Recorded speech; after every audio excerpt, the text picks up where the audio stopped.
YDSC कर लिया था, उसी को कंटिन्यू करते हैं, एक दो क्वेश्चन और लेके फिर नेक्स्ट टॉपिक स्टार्ट करेंगे। चलो आ जाओ भाई। देखो क्वेश्चन में एक सेटअप गिवन है YDSC का, और आपको कुछ कंडीशंस गिवन है।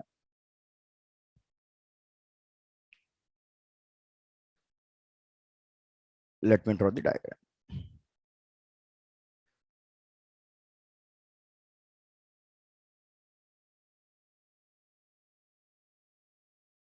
चलो देखो सेटअप समझा रहा हूँ यार। हमारे पास दो स्लिट्स गिवन है, स्लिट S1 S2। इन दोनों से लाइट रे निकल रही है और हमारी ये पॉइंट P पे मर्ज कर रही है।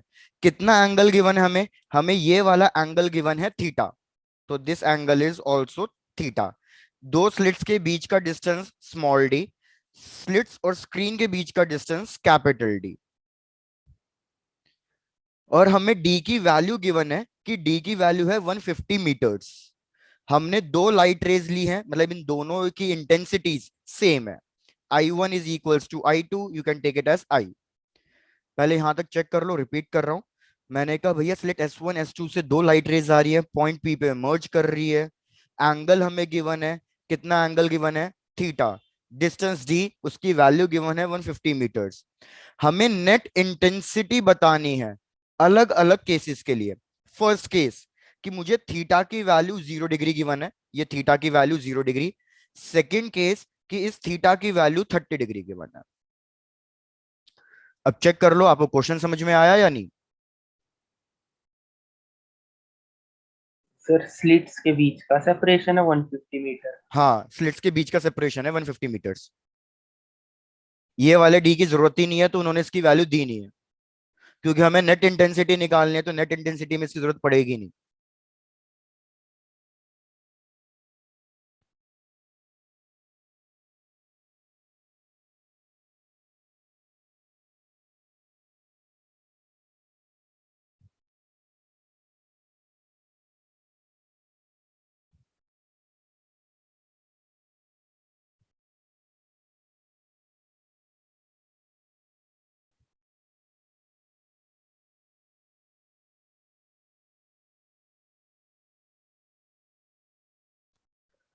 फर्स्ट पार्ट का एरिया आंसर सही है, और काव्य तुम्हारा भी फर्स्ट पार्ट का आंसर सही है, बिल्कुल सही। सेकंड पार्ट ट्राई करो, सेकंड पार्ट। एंड एक सेकंड।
सेकंड पार्ट का आंसर सही नहीं आ रहा।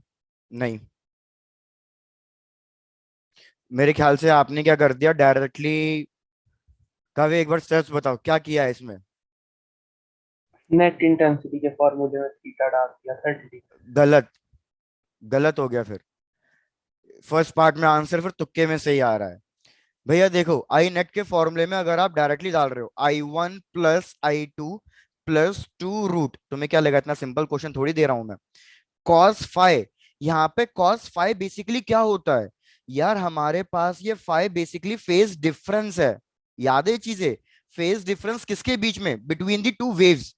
लेकिन इधर जो ये मैं फाइ दे रहा हूं, ये इन दोनों के बीच का फेज डिफरेंस थोड़ी है। सबसे पहले आप फेज डिफरेंस कैसे कैलकुलेट करोगे? आप फेज डिफरेंस तभी कैलकुलेट कर सकते हो जब आपको इन दोनों लाइट रेज के बीच में पाथ डिफरेंस पता होगा। क्या आपको ये मेरा पॉइंट समझ में आ रहा है? Yes sir. ये थीटा फेज डिफरेंस नहीं होता। फेज डिफरेंस तो अलग चीज है कि यार दो लाइट रेस ट्रेवल कर रही हैं वेव के फॉर्म में, तो उनके बीच का एंगल का डिफरेंस। तो आपको यही करना है, आपको थीटा और फाई के बीच में किसी तरीके से रिलेशन लेके आना है। तो स्टेप समझो कि यार सबसे पहले आपको निकालना पड़ेगा पाथ डिफरेंस। पाथ डिफरेंस होगा S2P माइनस S1P, क्योंकि हमें पता है यार S2P का डिस्टेंस बड़ा है, S1P का डिस्टेंस छोटा है। ये मैंने परपेंडिकुलर ड्रॉ कर दिया, तो बेसिकली ये वाला पार्ट मेरा पाथ डिफरेंस होगा। अब आपको लास्ट क्लास में हमने पाथ डिफरेंस का इसका फॉर्मूला किया था, बताओ क्या है इसका फॉर्मूला? तुम्हें लास्ट क्लास में तो डी याद था। Sine theta. Very good, D sine theta. इसलिए स्मॉल डी की वैल्यू गिवन है, डी साइन थीटा। तो भाई अब आपके पास एक बार पाथ डिफरेंस आ गया है, तो 2 पाई p/λ इज इक्वल्स टू 5। तो पाथ डिफरेंस की वैल्यू डी साइन थीटा रखो और फेज डिफरेंस की वैल्यू कैलकुलेट करो कि कितनी आ रही है। एक बार फेज डिफरेंस आ गया, फिर एक एक करके वैल्यू सब्स्टिट्यूट करो एंड ट्राई टू कैलकुलेट। चलो ट्राई करो एक बार। अब मैंने आपको स्टार्टिंग के स्टेप्स तो बता ही दिए हैं, ट्राई कर लो।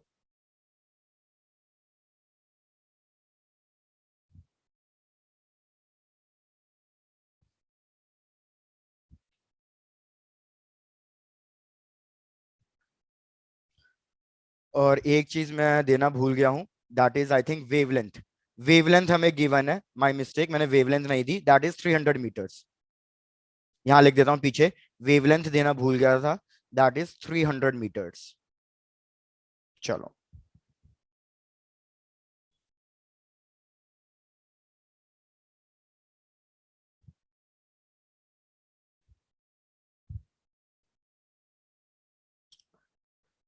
काफी अब सही आंसर आ रहा है। गुड।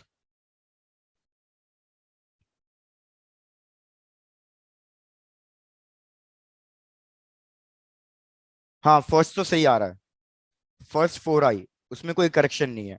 सेकंड वाला करेक्ट करो अरी। मानसी नहीं।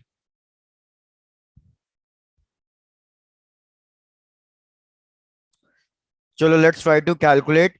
तो यार अगर मैं फाई निकालूंगा तो 2 पाई/λ की वैल्यू 300 इंटू डी, पी की वैल्यू है डी साइन थीटा। तो डी की वैल्यू क्वेश्चन में 150 गिवन है sine theta. 150 300 cancel, two cancel, तो हमारे पास सिर्फ क्या बचा, phi is equals to pi sine theta. अब एक एक करके सब्स्टिट्यूट करते हैं। फर्स्ट पार्ट, फर्स्ट पार्ट के लिए अगर मैं फाई की वैल्यू निकालूं तो pi into sine 0 degree. Sine 0 degree कितना होता है, साइन 0 डिग्री 0, तो फाई की वैल्यू 0 आ गई। तो आई नेट जब हम निकालेंगे, I1 प्लस I2 दोनों की value same, 2i। I1 I2 दोनों की वैल्यू सेम, तो 2i। Cos 0 degree, cos 0 degree 1, तो फर्स्ट पार्ट के लिए आंसर आ गया 4i। मानसी एक बार चेक कर लो आंसर करेक्ट आ रहा है या नहीं आ रहा। फर्स्ट पार्ट के लिए आंसर सब लोग चेक कर लो, 4 आई। Yes sir. चलो डन। बस ऐसे ही सेकंड पार्ट के लिए यहाँ पे थीटा की वैल्यू सब्स्टिट्यूट कर दो and try to calculate the second part. एरी सेकंड पार्ट के लिए आंसर सही नहीं आ रहा, चेक करो फिर से।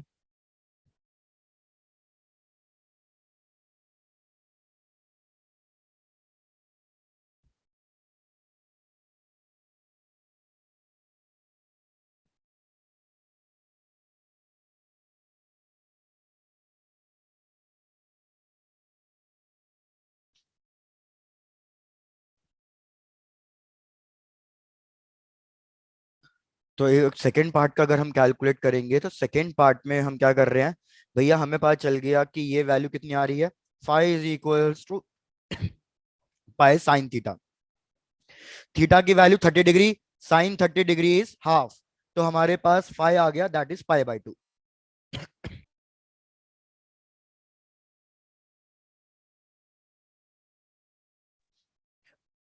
अब सब्स्टिट्यूट करना शुरू कर दो।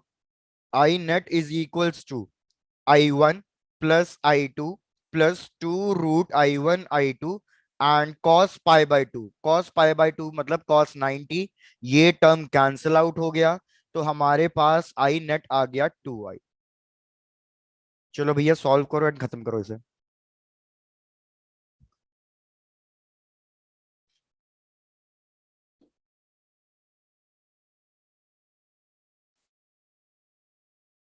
जैसे सबका हो जाए प्लीज बता देना, नेक्स्ट क्वेश्चन करेंगे फिर।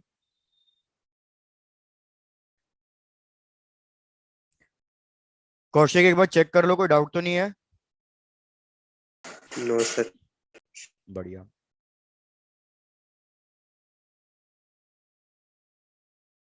एरी बड़े आगे। Yes sir. चलो डन। आ जाओ भैया नेक्स्ट क्वेश्चन पे, उसके बाद डिफ्रैक्शन स्टार्ट कर रहा हूँ। नेक्स्ट क्वेश्चन कह रहा है कि यार हमने व्हाइट लाइट ली है और उसको फॉल डाउन कराया है किसी एक सोप फिल्म में। तो मेरे को बताओ ये कौन सा कॉन्सेप्ट बन गया?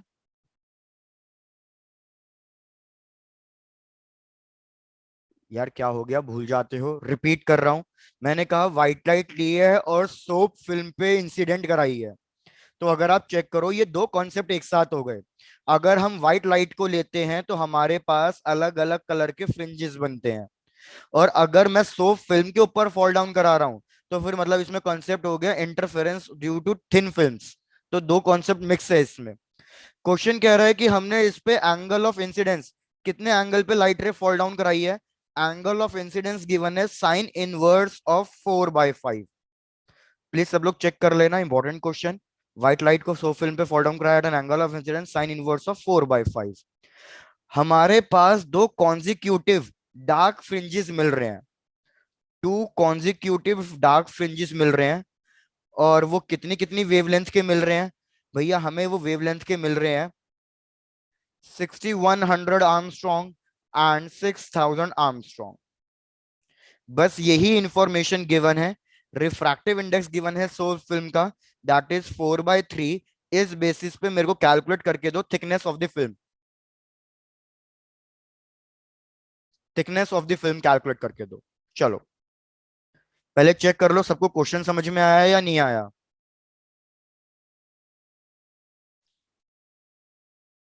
काव्य तुम चेक करके बताओ क्वेश्चन क्लियर है? यस सर, क्वेश्चन क्लियर है, पर मेरे को इसके फॉर्मूले नहीं याद। फॉर्मूले नहीं याद? भैया लास्ट क्लास में लिखवाया था। एक चीज और बताना भूल गया इधर, तो अभी क्वेश्चन में काफी चीजें मैं भूल रहा हूँ भूलना, ये रिफ्लेक्टेड रेस का हम वो करा रहे हैं इंटरफेरेंस।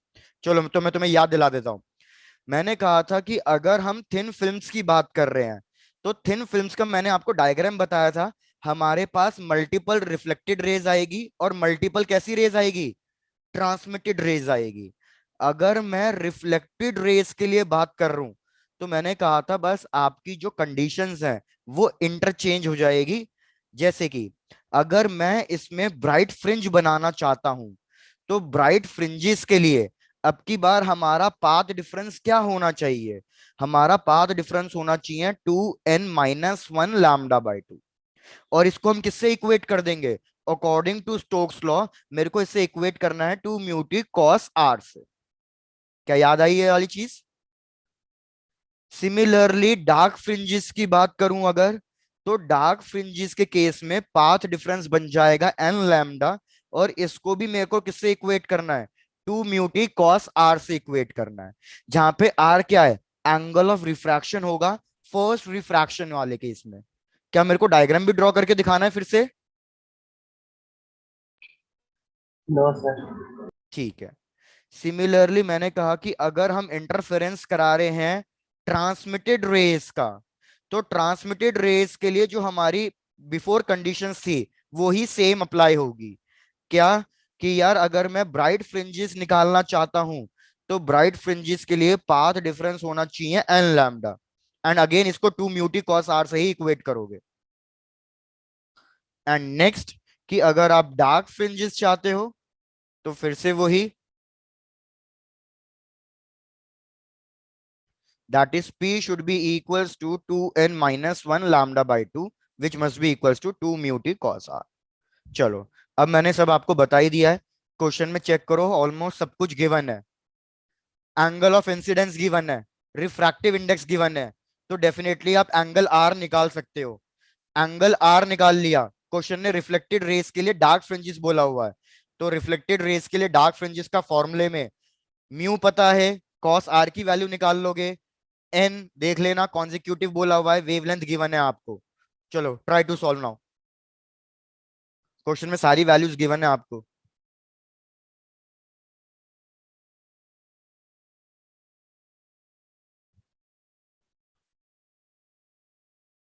कौशिक, मानसी, जागृति, सब लोग चेक करना, डाउट हो तो पूछना भाई, ट्राई करो।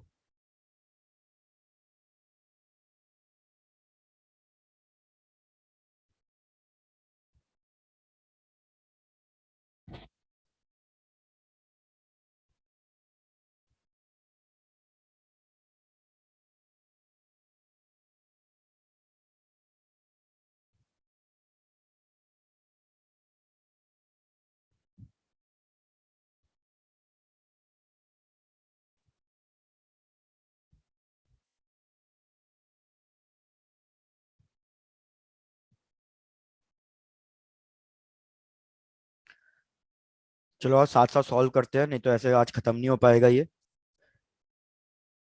सर लैम्डा की वैल्यू क्या क्या चीज, दोबारा बोलो। है, वेवलेंथ की वैल्यू? वेवलेंथ की वैल्यू एरी, इसमें ना दो इक्वेशंस बनाओगे आप।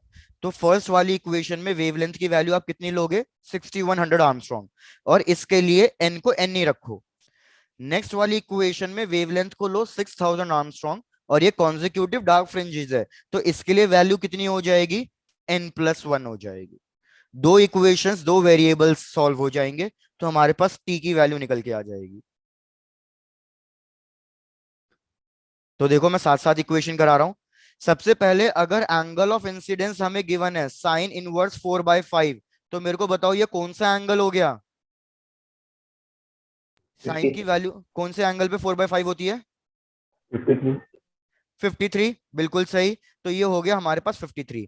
स्नेल्स लॉ यूज करो, sine I by sine R is equal to refractive index of medium divided by refractive index surrounding हमारे पास एयर है।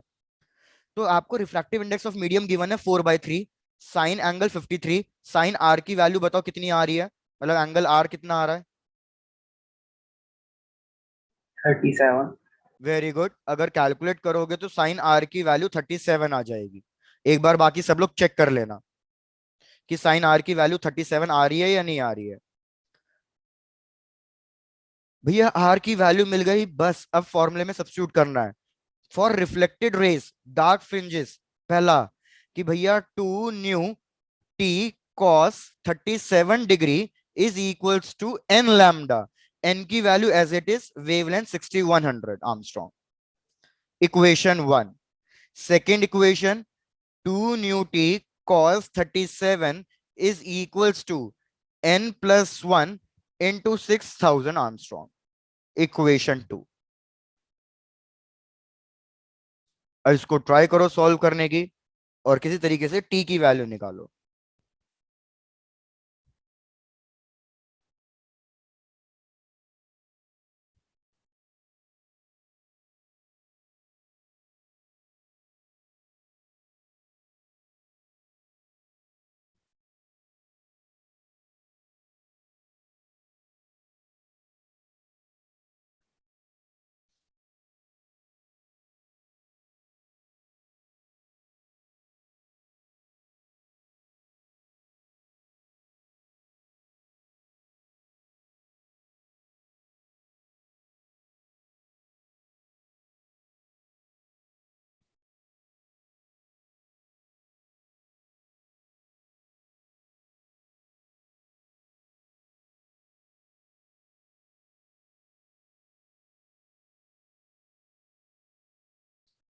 चलो यार कम से कम इतना बता दो, क्या मैं कैलकुलेशन वाला पार्ट तुम पे छोड़ दूं।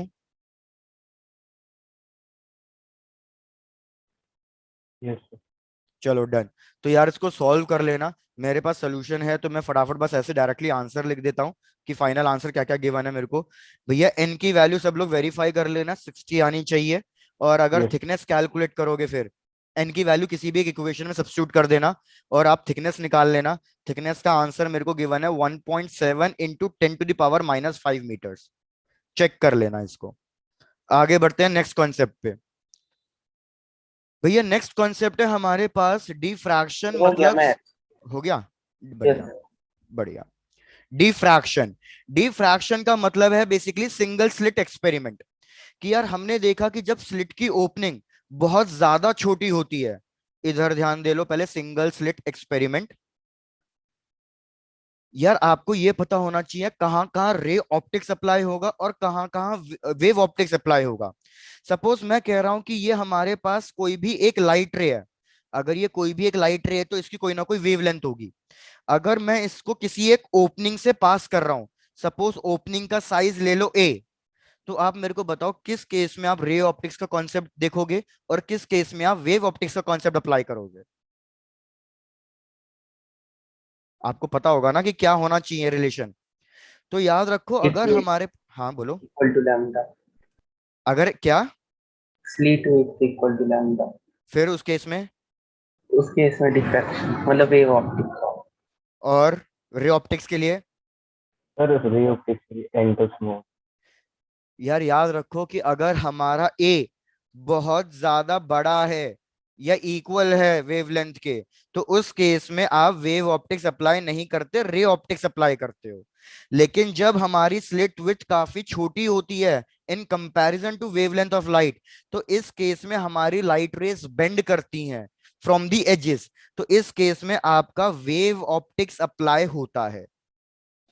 इसलिए स्लिट विड्थ याद रखना बहुत छोटी होती है, जनरली हम नैनोमीटर्स में लेते हैं स्लिट विड्थ को, क्योंकि अगर ये हमारी वेवलेंथ के कंपैरिजन में बहुत छोटी होगी या ऑलमोस्ट ठीक ठाक बराबर भी होगी, तो भी हमारा वेव ऑप्टिक्स अप्लाई होगा।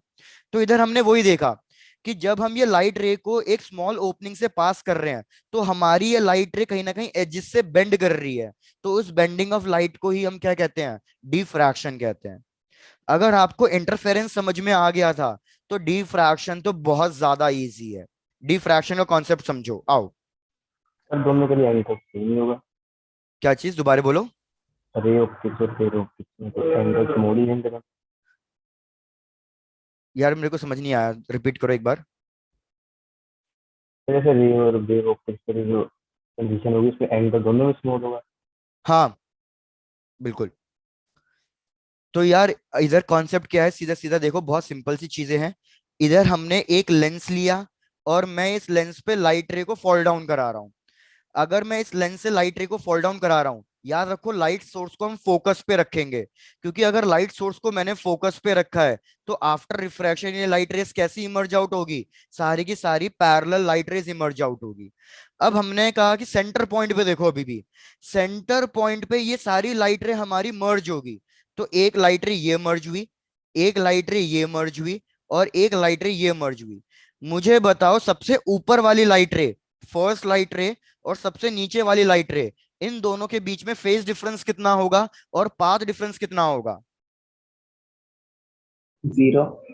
Very good. तो इस केस में हमारी लाइट रे 1 और 2 के बीच में फेज डिफरेंस 0 होगा। तो भैया ये किस चीज की कंडीशन बन जाती है, ये कंस्ट्रक्टिव की कंडीशन बन जाती है। तो याद रखो चाहे डिफ्रैक्शन हो चाहे इंटरफेरेंस हो, सेंटर पे तो हमेशा आपको क्या मिलेगा, सेंटर पे तो आपको हमेशा ब्राइट फ्रिंज मतलब सेंट्रल मैक्सिमा ही मिलेगा।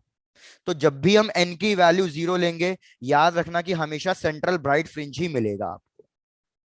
लेकिन डिफ्रैक्शन में एक डिफरेंस है, क्या, कि यार इधर जो हमारा सेंटर मैक्सिमा बनता है वो डबल विड्थ का बनता है in comparison to other fringes.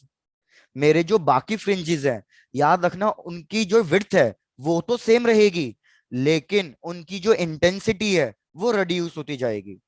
Repeat कर रहा हूं, मैंने कहा सपोज यहां पे बना नेक्स्ट फ्रिंज, ब्राइट फ्रिंज।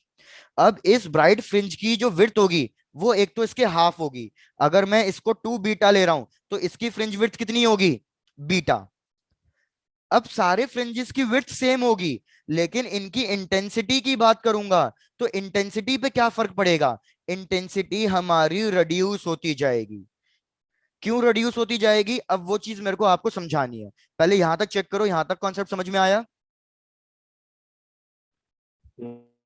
कि सेंट्रल मैक्सिमा हमेशा डबल विड्थ का बनता है। चलो, अब यार मेरे को बताना है कि जो ये लाइट रे इमर्ज आउट कर रही है, भैया कॉन्सेप्ट को ध्यान से देखना।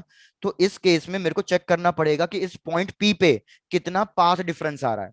सपोज सपोज मैंने कहा पाथ डिफरेंस जो डी साइन थीटा होता है वो अगर लैम्डा के बराबर आ गया, तो मतलब मेरी जो ये फर्स्ट लाइट रे थी, ध्यान देना, फर्स्ट लाइट रे और सेकेंड लाइट रे, मतलब इन दोनों के बीच में पाथ डिफरेंस अगर लैम्डा का है, तो मेरे को बताओ, मैं इनका मिड पॉइंट ले रहा हूं, तो इन दोनों के बीच में पाथ डिफरेंस कितने का बनेगा? Lambda by 2। Very good. तो यार मैं यही चीज आपको समझा रहा हूं कि हम क्या करेंगे, डिफ्रैक्शन के केस में हमेशा है ना, मिड पॉइंट सेगमेंट्स में डिवाइड कर देंगे। अब मैं यहाँ पे एक लाइट रे ले रहा हूं, यहाँ पे एक लाइट रे ले रहा हूं, तो इन दोनों लाइट रेस के बीच में पाथ डिफरेंस लैम्डा बाय 2 का हो जाएगा। तो ये दोनों हमेशा क्या बनाएंगी, ये दोनों मिलकर हमेशा डार्क फ्रिंजेस बनाएंगी। मेरे ख्याल से ये चीज नहीं समझ में आई है। एक और इस सिचुएशन से चेक करो। सपोज मैं path difference D sine theta 2 lambda ले रहा हूं, तो अब मेरे को ये बताओ, 1 और 2 के बीच में आप कितने सेगमेंट्स में तोड़ोगे इसे? लैम्डा बाय हम इसको टोटल 4 सेगमेंट्स में तोड़ेंगे। क्यों? क्योंकि जब हम 4 सेगमेंट्स में तोड़ेंगे तो उससे हमें क्या बेनिफिट मिलेगा, फर्स्ट सेगमेंट और सेकंड सेगमेंट, इन दोनों के बीच में कोई भी एक लाइट रे आएगी तो इनके बीच में पाथ डिफरेंस कितना हो गया, लैम्डा बाय 2, मतलब डार्क फ्रिंजेस। थर्ड और फोर्थ, इन दोनों के बीच में भी कोई लाइट रे निकलेगी तो इनके बीच में भी पाथ डिफरेंस कितना हो जाएगा, लैम्डा बाय 2, तो ये भी कितना बनाएंगी, डार्क फ्रिंजेस बनाएंगी। सिमिलरली लास्ट चेक करो, अगर मैं डी साइन थीटा 3 लैम्डा के बराबर ले रहा हूं, तो आप मेरे को बताओ कितने सेगमेंट्स में ब्रेक डाउन करोगे? 6। Very good. आप इसको 6 सेगमेंट्स में ब्रेक डाउन करोगे, ताकि हर एक सेगमेंट का पाथ डिफरेंस कितना आ जाए, लैम्डा बाय 2 आ जाए। तो अगर लैम्डा बाय 2 हर एक सेगमेंट के बीच का पाथ डिफरेंस आ रहा है, तो याद रखना यार, ये डार्क फ्रिंजेस बनाएंगे। तो सर हमारे पर पास, हाँ बोलो। केस में एक लैम्डा मिसिंग नहीं है, लैम्डा बाय 2 लैम्डा बाय। हाँ वो भी अभी केस ले रहा हूँ, देखते जाओ, वो केस भी ले रहा हूँ। तो यार हमें क्या पता चल गया कि इस केस में डार्क फ्रिंजेस के लिए क्या कंडीशन है। इस केस में डार्क फ्रिंजेस के लिए वो कंडीशन है जो इंटरफेरेंस में ब्राइट फ्रिंजेस के लिए होती थी, कि हमारा path difference should be equals to N lambda. लेकिन सपोज अब मैं पाथ डिफरेंस ले रहा हूं, D sine theta is equals to 3 lambda by 2, फिर मैं पाथ डिफरेंस ले रहा हूं 5 लैम्डा बाय 2, तो अब इस केस में आप कितने सेगमेंट्स में तोड़ोगे? तो याद रखो, अब आप इसमें 3 सेगमेंट्स में तोड़ोगे, सेगमेंट 1, सेगमेंट 2, सेगमेंट 3। फर्स्ट और सेकंड सेगमेंट के बीच में पाथ डिफरेंस कितना हो जाएगा, लैम्डा बाय 2, कट गया।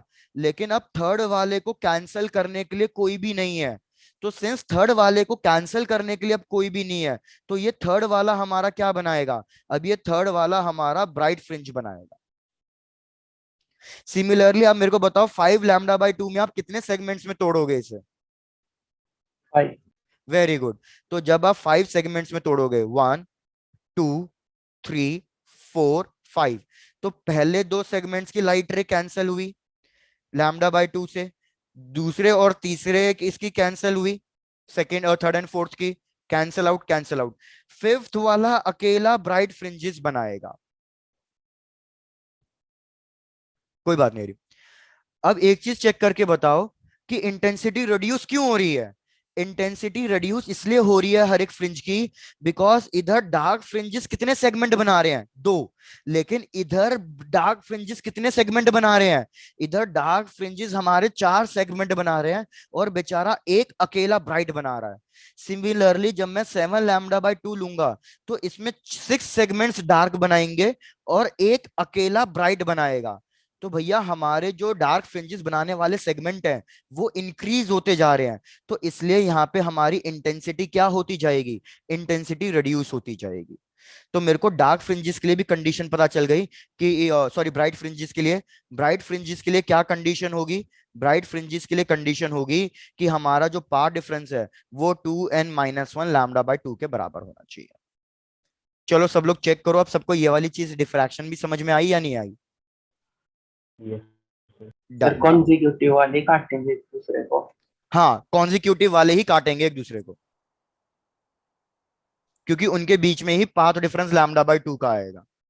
मतलब ये समझने का तरीका है काव्य। बाकी ये वाला सेगमेंट और ये जो फिर एक और ऑल्टरनेट, वो भी एक दूसरे को कैंसिल कर सकते हैं, क्योंकि उनके बीच में भी path difference 2n-1 lambda by 2 के टर्म्स में आ जाएगा। Okay sir. Done.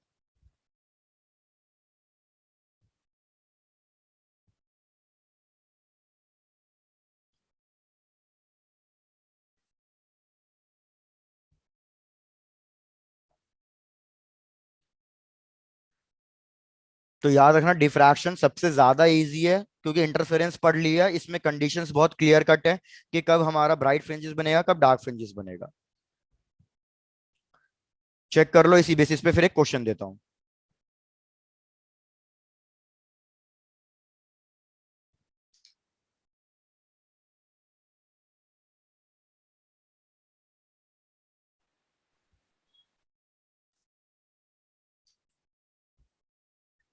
बढ़ू आगे।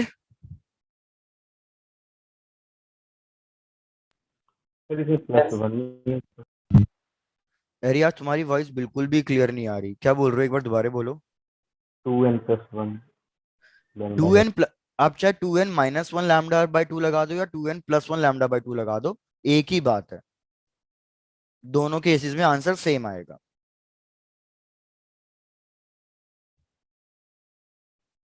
हमें बेसिकली क्या चाहिए, हमें लैम्डा की वैल्यू, लैम्डा मतलब जो पाथ डिफरेंस है उसकी वैल्यू λ/2 के टर्म्स में चाहिए, और ऑड नंबर होना चाहिए। अब ऑड नंबर 2n-1 करके भी आ सकता है, 2n+1 करके भी आ सकता है। ओके।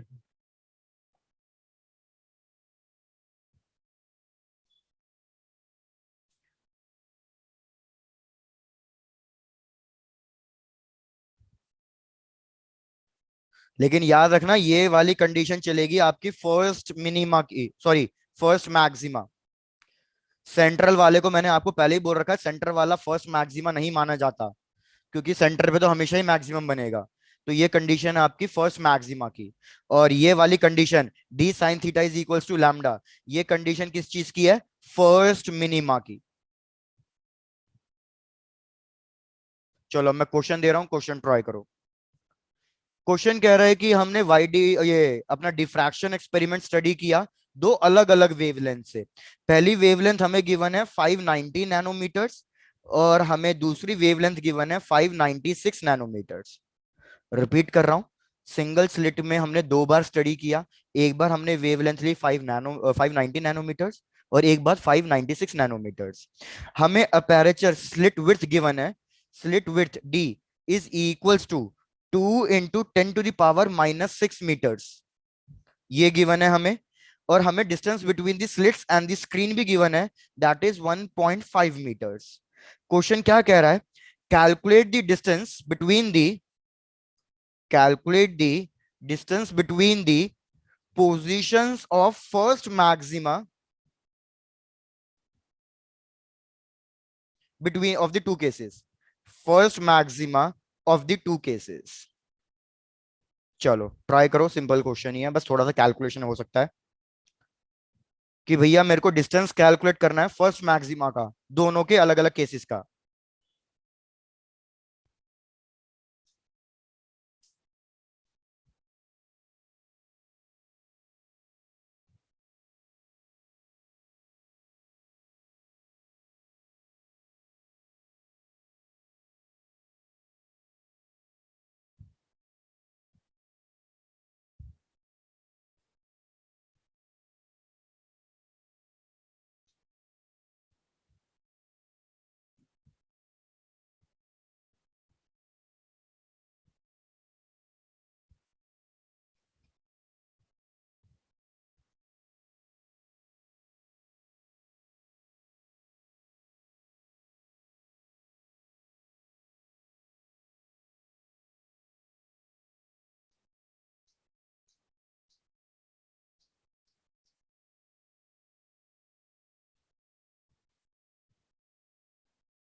चलो इसको भी साथ में सॉल्व करते हैं यार, आओ देखो।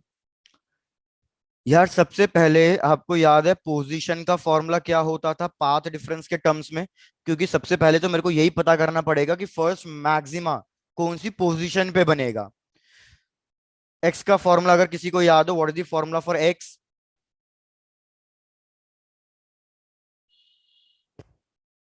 यार पी का फॉर्मूला हुआ करता था X D by capital D, तो मैं एक्स का फॉर्मूला पूछ रहा हूं, तो ये हो जाएगा P D bye small D.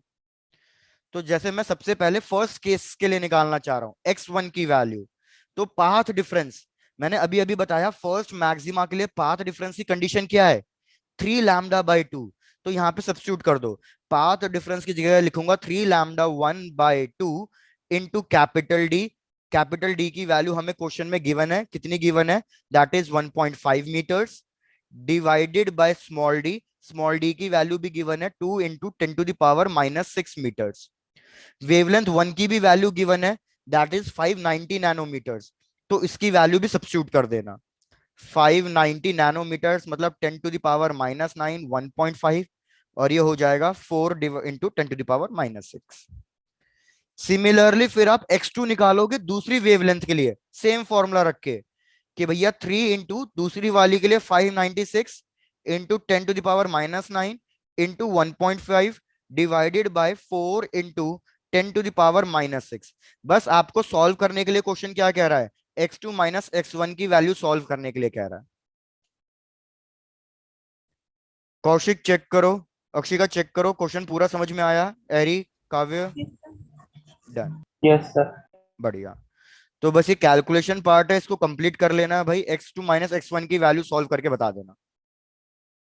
वैसे आपको दिख रहा है सब कुछ ही कॉमन आ रहा है, बस हमें डायरेक्टली क्या सब्ट्रैक्ट कर सकते थे, 596 माइनस 590, बाकी सब कुछ कॉमन ले लेना। सर मैं ऐसे λ/2 के साथ कैलकुलेट करके नहीं कर सकता? किससे नहीं कर सकते, लैम्डा टू सब्ट्रैक्ट के करके बस? λ/2 के साथ calculate करके। नहीं नहीं, λ/2 के साथ नहीं कर सकते, इसलिए मैंने आपको यही बोला कि हमारी जो फर्स्ट मैक्सिमा की कंडीशन है वो 3 λ/2 है। क्यों?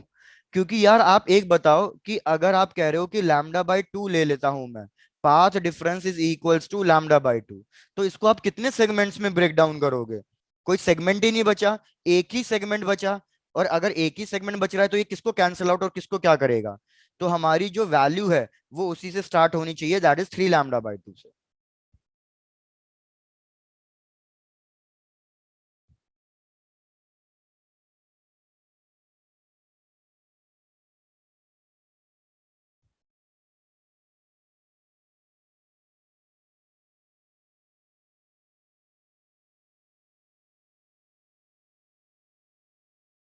डन, बढ़ जाऊं आगे? Yes sir. चलो यार लास्ट कॉन्सेप्ट तो क्वेश्चन करें या स्टार्ट करें, चलो अभी टाइम है, स्टार्ट कर लेते हैं भाई। नेक्स्ट कॉन्सेप्ट है हमारे पास, ये चैप्टर का बेसिकली लास्ट पार्ट है, पोलराइजेशन। और इस पोलराइजेशन में आपको सिर्फ एक ही चीज पढ़नी है, दैट इज लॉ ऑफ मेलूस। बहुत सारे अलग अलग मेथड्स हैं, पोलराइड्स, निकोल प्रिज्म, वो सब थ्योरेटिकल पार्ट है, वो पढ़ना भी नहीं है, एग्जाम में आता भी नहीं है। बस दो चीजें कर लो इसमें, एक polarisation due to reflection and एक हमारा पोलराइजेशन ड्यू टू क्रिस्टल, जिसमें लॉ ऑफ मेलूस लगेगा। अब सबसे पहले ये बता दो पोलराइजेशन है क्या? सर पिछले वाले का आंसर 6.7 आ रहा है, 6.7 मिलीमीटर। बिल्कुल सही, 6.7 मिलीमीटर्स में दे रहे हो, सही है यस। फिर, डन, 6.7 मिलीमीटर्स, बहुत बढ़िया। चलो मेरे को फटाफट बताओ पोलराइजेशन क्या होता है?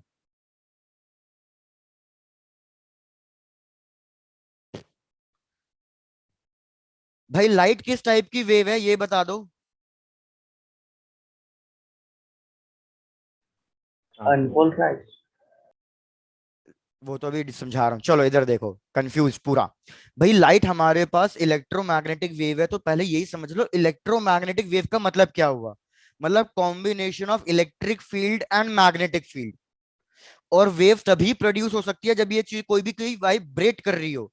तो मतलब हमें साफ पता चल गया कि लाइट इलेक्ट्रोमैग्नेटिक वेव है, तो इसमें क्या चीज वाइब्रेट कर रही होगी, electric field and magnetic field.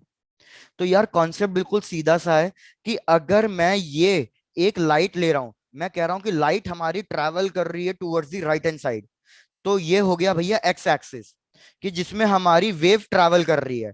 तो अब कौन सी दो एक्सिस बची, Y axis and Z axis. तो मतलब डेफिनेटली हमारे वाई एक्सिस और जेड एक्सिस में इलेक्ट्रिक फील्ड और मैग्नेटिक फील्ड वाइब्रेट कर रही होगी। तो सपोज मैंने ये वाई एक्सिस में दिखा दिया मैग्नेटिक फील्ड का वाइब्रेशन, और ऐसे ही मैंने जेड एक्सिस में दिखा दिया मैग्नेटिक फील्ड का वाइब्रेशन। अगर अब हम इसको थोड़ा सा और एक सिंप्लीफाइड डायग्राम में ड्रॉ करें, तो हम कह रहे हैं कि बेसिकली ये वाइब्रेशंस है। वाइब्रेशंस एक ऊपर नीचे मतलब वाई एक्सिस हो गया, पैरेलल टू द प्लेन, और एक हम कहेंगे परपेंडिकुलर टू द प्लेन, अंदर बाहर, मतलब जेड एक्सिस का हो गया। तो अगर हमारे पास ऐसी कोई वेव है जिसमें दो वाइब्रेशंस आ रहे हैं, parallel to the plane and perpendicular to the plane, तो ये वाली वेव हमारी क्या कहलाती है? अनपोलराइज्ड वेव कहलाती है। तो अनपोलराइज्ड वेव की डेफिनेशन क्या है? अनपोलराइज्ड वेव की डेफिनेशन है a wave in which vibrations take place in all the perpendicular directions of the wave. कि भैया जितने भी परपेंडिकुलर डायरेक्शन पॉसिबल हैं इस वेव के, उन हर एक परपेंडिकुलर डायरेक्शन में अगर वाइब्रेशंस हो रहे हैं तो मतलब वो अनपोलराइज्ड वेव है। अब अनपोलराइज्ड वेव की इंटेंसिटी बहुत ज्यादा होती है। क्यों? क्योंकि इसमें दो टाइप के वाइब्रेशंस आ रहे हैं, इलेक्ट्रिक फील्ड के भी और मैग्नेटिक फील्ड के भी। तो इसकी इंटेंसिटी काफी ज्यादा होती है। तो अगर हम इंटेंसिटी रिड्यूस करना चाहते हैं तो हम क्या करना चाह रहे हैं? किसी एक वाइब्रेशंस को कट करना चाह रहे हैं। क्या सबको ये बात समझ में आ रही है? अगर हम किसी एक वाइब्रेशंस को कट कर दें या लिमिटेड कर दें तो वो हमारा प्रोसेस कहलाता है पोलराइजेशन। मतलब वाइब्रेशंस को लिमिट कर देना, इंटेंसिटी को रिड्यूस कर देना। तो अब आप खुद सोचो वाइब्रेशंस को कट कैसे किया जाएगा? भाई थोड़ा सा बता दो, पोलराइजेशन आता है या नहीं आता, या थोड़ा और डिटेलिंग में जाना है? आता है। आता है, डन। तो यार हम इसको, सबसे पहला मेथड क्या था? सबसे पहला मेथड था हमारा टर्मलाइन क्रिस्टल, और उसी के बेसिस पे हम लॉ ऑफ मैल्यूस पढ़ेंगे। टर्मिनल क्रिस्टल क्या है? बेसिकली एक ओपनिंग है कि यार मैंने कहा कि ये हमारे पास वाइब्रेशंस हैं। अब मैं थोड़ा सा फास्ट चल रहा हूं, ध्यान देते जाना। मैंने कहा ये हमारे पास अनपोलराइज्ड वेव है, इसको मैं किसी एक ओपनिंग से पास करा दूंगा, और ये ओपनिंग बहुत ही पतली, नैरो ओपनिंग होनी चाहिए। तो अगर मैं इसको एक ओपनिंग से पास करा रहा हूं तो इस केस में क्या होगा? हमारे सिर्फ एक ही पर्टिकुलर वाइब्रेशन पास हो पाएंगे और एक वाइब्रेशंस पूरे कट हो जाएंगे। तो ये वाली वेव हमारी क्या कहलाएगी? पोलराइज्ड वेव कहलाएगी। स्लिट वन ने एक वाइब्रेशंस को कट कर दिया, तो जो हमारी फर्स्ट स्लिट है ये क्या नाम कहलाएगी? पोलराइजर। अगर मैं इसकी इंटेंसिटी आई नॉट ले रहा हूं तो मेरे को बताओ इस पोलराइज्ड वेव की इंटेंसिटी कितनी होगी? I0/2। Very good, intensity exactly half हो जाती है क्योंकि आपने वाइब्रेशंस को पूरे खत्म कर दिया है। तो I0/2। लेकिन अब मैं क्या कर रहा हूं? मैं एक दूसरी स्लिट ले रहा हूं जिसको किसी एक पर्टिकुलर एंगल पे प्लेस कर रहा हूं। अब याद रखो ये एंगल किससे लेना है? ये एंगल हमें स्लिट वन से लेना है। तो मैंने कहा मैंने स्लिट टू को स्लिट वन के करस्पॉन्डिंग किसी एक एंगल पे प्लेस कर दिया। तो यहाँ पे हमारी लाइट रे की इंटेंसिटी अब और रिड्यूस हो जाएगी। तो आपको बताना है कि यहाँ पे फाइनल इंटेंसिटी कितनी आएगी। तो बताओ मेरे को फाइनल इंटेंसिटी कितनी आती है जब हम इसको इस एनालाइजर से पास करते हैं तो? I0/2 cos²θ। भाई वेरी गुड। तो यही हमारा लॉ ऑफ मैलूस था। लॉ ऑफ मैलूस ने बोला कि जो सेकेंड स्लिट है उससे जो हमारी इंटेंसिटी निकलेगी वो पूरी कट नहीं होगी, बस रिड्यूस हो जाएगी। और वो कितनी आएगी intensity? Final intensity is equals to I cos square theta, जहां पे आई क्या था? पोलराइज वेव की इंटेंसिटी। तो आप चाहे तो इसको लिख सकते हो I0/2 कॉस स्क्वायर थीटा। चलो लिख लो फॉर्मूला ये वाला।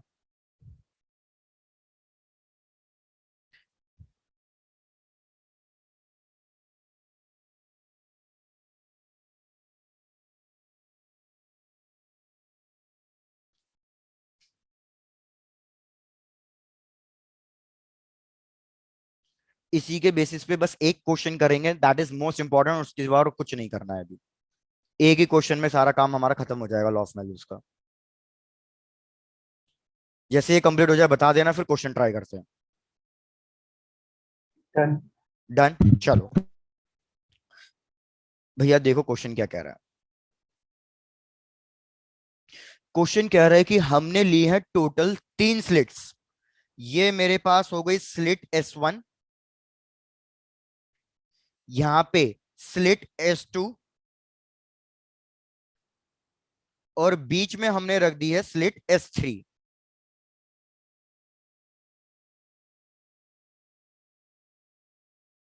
भैया चेक करना, इंपॉर्टेंट क्वेश्चन है और यही सारे कॉन्सेप्ट क्लियर कर देगा आपके। तो मैं यहाँ पे नाम लिख रहा हूं स्लिट S1। ऐसा करते हैं, इसको नाम दे देते हैं S2 और इसको नाम दे देते हैं S3। हमें S1 और S2 के बीच का और S3 के बीच का एंगल गिवन है कि ये दोनों क्रॉस पोजीशन में है। मतलब अगर स्लिट 1 ऐसे है तो स्लिट 2 बिल्कुल ऐसे है, परपेंडिकुलर टू ईच अदर। और हमारे पास क्या है, स्लिट S2 को हम रोटेट करे जा रहे हैं किसी एक एंगल पे, rotated bye an angle theta. तो चेक करो क्या क्या कैलकुलेट करना है। First part, find the value of final intensity passing through the slit S3। First part यही है, find the intensity of the final light ray passing through the slit S3। और second part, आपको बताना है कि eight which angle, भैया at what angle intensity I will be maximum and minimum. चलो try करो, पहले अच्छे से देख लो क्वेश्चन क्लियर है या नहीं।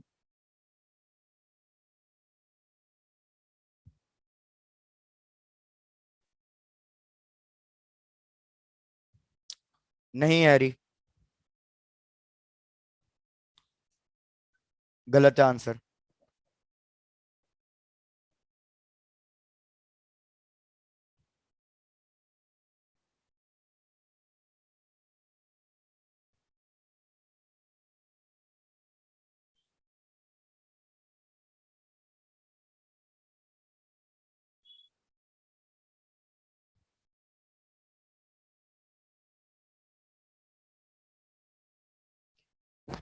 भैया देख लो, क्वेश्चन रिपीट कर देता हूं। मैंने कहा 3 स्लिट है, पहली स्लिट और लास्ट वाली स्लिट क्रॉस्ड पोजीशन में है। S2 को बीच में रोटेट करते जा रहा हूं किसी एक एंगल थीटा पे, और ये एंगल हम किससे ले रहे हैं, S1 से ले रहे हैं। तो मुझे बताना है नेट इंटेंसिटी कितनी मिलेगी जो लास्ट वाली स्लिट से आएगी, और फिर मेरे को बताना है कि S2 को कितने एंगल पे रखूं जिससे मेरे पास इंटेंसिटी मैक्सिमम और इंटेंसिटी मिनिमम आ जाए।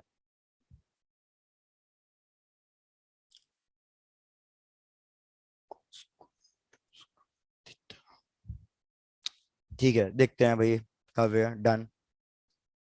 चलो आओ, तो अब एक एक करके सॉल्व करते हैं। सबसे पहली चीज, यहां से किसी एक लाइट रे को पास कराओ। मेरे को बताओ, अगर इस लाइट रे की इंटेंसिटी सपोज मैं आई नॉट ले रहा हूं, तो S1 से कितनी लाइट रे निकल के आएगी, उसकी क्या इंटेंसिटी होगी, हाँ I I not not by 2। अब लॉ ऑफ मैलूस कब लगेगा, लॉ ऑफ मैलूस इस वाली के लिए लगेगा। तो अब एक बात सोच के बताओ, अगर S1 और S3 के बीच में 90 डिग्री का एंगल है, तो S1 और S2 के बीच में कितना एंगल ले रहे हैं हम, थीटा ले रहे हैं। तो सबसे पहले मैं इसका नाम दे देता हूं, ये इंटेंसिटी I1 है। भैया चेक कर लेना, अब हल्का सा कंफ्यूजन आ सकता है, बस इसको मैंने I1 ले लिया क्योंकि स्लिट S1 से पास हो रही है। के लिए अच्छा ठीक है, इसको मैं नाम दे देता हूं I2 और इसको मैं नाम दे रहा हूं I3। तो सबसे पहले हम लॉ ऑफ मैलूस लगाएंगे I2 के लिए। तो I2 के लिए क्या लगेगा, I naught by 2 into cos square theta. ये तो हमारी I2 निकल गई। लेकिन अब मेरे को बताओ I3 के लिए क्या इक्वेशन लिखूं, I3 के लिए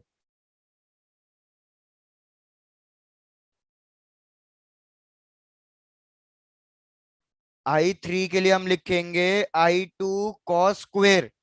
लेकिन अब इन दोनों के बीच का एंगल कितना होगा, अगर यहाँ पे एंगल थीटा है तो याद रखो यहाँ पे एंगल कितना हो जाएगा, 90 माइनस थीटा हो जाएगा। तो बस यहाँ पे आपको इतनी सा ही काम करना था कि वैल्यू चेंज करके 90 माइनस थीटा लिखना था। I2 की वैल्यू कितनी है, I2 की वैल्यू है I naught by 2 into cos square theta.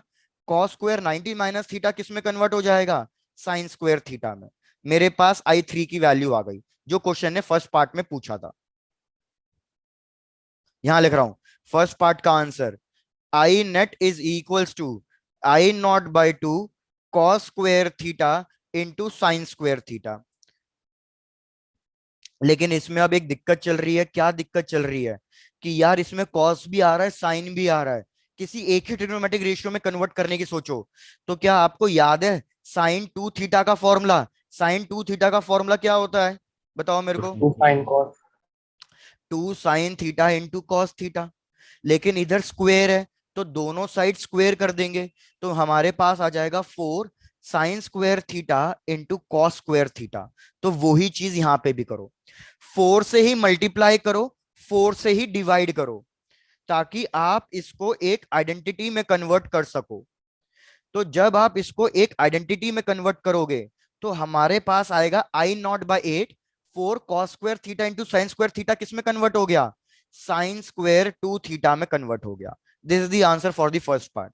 चलो चेक कर लो, कुछ डाउट है तो पूछो।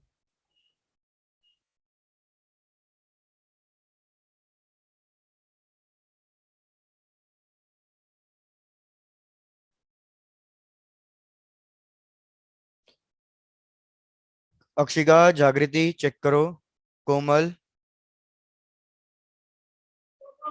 Sir I0/2।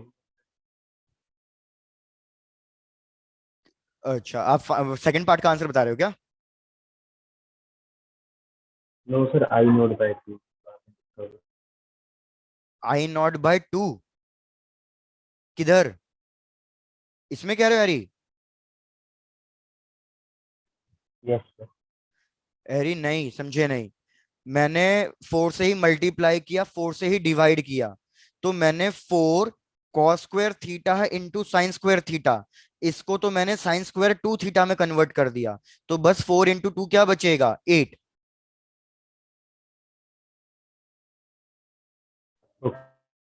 हम्म। चलो आ जाओ सेकेंड पार्ट पे। अब मेरे को बताना था कौन से एंगल पे हमारी इंटेंसिटी मैक्सिमम होगी। तो यार हमें पता है हमारी जो वैल्यू है ओके सर। वो बेसिकली sin²2 थीटा पे डिपेंड कर रही है। तो मेरा एंगल मैक्सिमम तब होगा, इंटेंसिटी मैक्सिमम तब होगी जब ये वाली वैल्यू मैक्सिमम होगी। तो भैया मेरे को बताओ मैक्सिमम साइन की वैल्यू कौन से एंगल पे कौन सी होती है? 1। और कौन से एंगल पे? 90। 90 डिग्री पे। तो sin2 थीटा की वैल्यू होगी 90, तो 2 थीटा की वैल्यू हो गई 90। तो मेरे को बताओ भैया एंगल कितना आया? एंगल आया 45 डिग्री। 45 डिग्री का मतलब π/4। तो याद रखो π/4 पे हमारे पास इंटेंसिटी मैक्सिमम आएगी। फिर क्वेश्चन ने पूछा था मिनिमम इंटेंसिटी, तो मतलब sin²2 थीटा की वैल्यू हमारे पास मिनिमम होनी चाहिए, और ये 0 डिग्री एंगल पे। तो 2 थीटा = 0, तो थीटा = 0। ये हमारे सेकंड पार्ट का आंसर हो गया।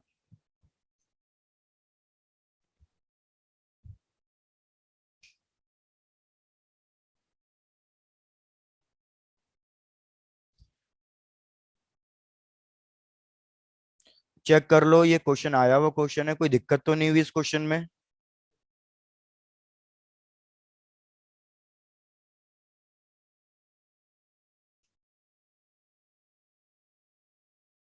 चलो डन। तो बस आज के लिए इतना ही है। मेरे ख्याल से नेक्स्ट क्लास में वेव ऑप्टिक्स थोड़ा सा और कंटिन्यू करना पड़ेगा, और नेक्स्ट क्लास में ही हम अपना नेक्स्ट टॉपिक भी स्टार्ट कर देंगे, मतलब नेक्स्ट